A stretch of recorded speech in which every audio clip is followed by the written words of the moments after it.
Hello guys, എല്ലാവർക്കും make സ്റ്റുഡിയോയിലേക്ക് സ്വാഗതം.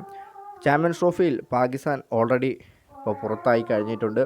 എന്നാലും ഇപ്പോൾ സോഷ്യൽ മീഡിയയിൽ ഏറ്റവും കൂടുതൽ ചർച്ച ചെയ്യപ്പെടുന്നത് പാകിസ്ഥാൻ്റെ ബോളർ അബ്രാർ അഹമ്മദിനെ കുറിച്ചാണ്. വീഡിയോയിലേക്ക് വരുന്നതിന് മുമ്പിട്ട് ഈ ചാനൽ ആദ്യമായി കാണുന്നവരാണെങ്കിൽ മേക്ക് സ്റ്റുഡിയോ എന്ന ഈ ചാനൽ സബ്സ്ക്രൈബ് ചെയ്യുക, വീഡിയോ ലൈക്ക് ചെയ്യുക, ഷെയർ ചെയ്യുക, നിങ്ങളുടെ വിലയേറിയ കമൻറ്റുകൾ കമൻറ്റ് ബോക്സിൽ രേഖപ്പെടുത്തുക. ചാമ്പ്യൻസ് ട്രോഫിയിൽ പാകിസ്ഥാനെ 6 വിക്കറ്റിനാണ് ഇന്ത്യ തകർത്തത്. 242 റൺസ് വിജയലക്ഷ്യം. 42.3 ഓവറിൽ 4 വിക്കറ്റ് നഷ്ടത്തിൽ ഇന്ത്യ മറികടന്നു.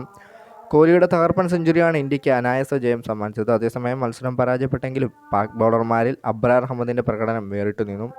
10 ഓവറിൽ 28 റൺസ് മാത്രം വിട്ടുകൊടുത്ത് അബ്രാർ 1 വിക്കറ്റ് എടുത്തു. ഈ വിക്കറ്റാകട്ടെ ഏറെ ചർച്ചകൾക്ക് വഴിവെക്കുകയും ചെയ്തു. ഇന്ത്യൻ ഓപ്പണർ ശുഭ്മാൻ ഗില്ലിൻ്റെ വിക്കറ്റാണ് അബ്രാർ വീഴ്ത്തിയത്. 18-ാം ഓവറിലെ 3-ാം പന്തിൽ ഗിൽ ക്ലീൻ ബൗൾഡായി. അബ്രാറിൻ്റെ ക്യാരം ബോളിന് ഗില്ലിന് ഒരു തരത്തിലും തടുത്തിടാൻ കഴിയുമായിരുന്നില്ല. 52 പന്തിൽ നിന്ന് 46 റൺസ് എടുത്താണ് താരം മടങ്ങിയത്. എന്നാൽ വിക്കറ്റ് എടുത്ത ശേഷം പാക് ബൗളർ നടത്തിയ ആഘോഷം ഇന്ത്യൻ ആരാധകരെ ഏറെ ചൊടിപ്പിച്ചു. ഗാലറിയിലേക്ക് മടങ്ങുമെന്ന അർത്ഥത്തിലുള്ള ആംഗ്യപ്രകടനമാണ് താരം നടത്തിയത്. അത് രണ്ട് കൈയും കെട്ടിക്കൊണ്ട്. ഈ ചിത്രങ്ങൾ സാമൂഹിക മാധ്യമങ്ങളിൽ വൻ വൈറലായി. ബാബറിൻ്റെ വിക്കറ്റ് വീഴ്ത്തിയ ഹാർദിക് പാണ്ഡ്യയ്ക്കുള്ള മറുപടി എന്നോണമാണ് അബ്രാർ ഇത്തരത്തിൽ വിക്കറ്റ് നേട്ടം ആഘോഷിച്ചത്.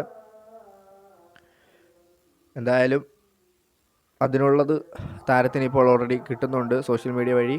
എന്നാൽ മത്സരത്തിൽ പാകിസ്ഥാൻ തോറ്റതോടെ ഇന്ത്യൻ ആരാധകർ തിരിച്ചടിച്ചു തുടങ്ങി. അതാണ് ഇപ്പോൾ വൻ രീതിയിൽ സാമൂഹിക മാധ്യമങ്ങളിൽ അറ്റാക്കായി മാറിയിട്ടുള്ളത്. അബ്രാറിൻ്റെ ചിത്രം ഇപ്പോൾ വ്യാപകമായി ട്രോൾ ചെയ്യപ്പെടുന്നുണ്ട്. ഇനി ബാക്ക് ചെയ്ത് മടങ്ങിക്കോളൂ എന്ന് പറഞ്ഞ് സാമൂഹിക മാധ്യമങ്ങളിൽ ഇന്ത്യൻ ആരാധകർ മറുപടി നൽകിക്കൊണ്ടിരിക്കുകയാണ്. രാജകുമാരനെ ട്രോളുമ്പോൾ രാജാവിനെ മറന്നുപോയോ എന്നും കമൻറ്റുകൾ എത്തുന്നുണ്ട്.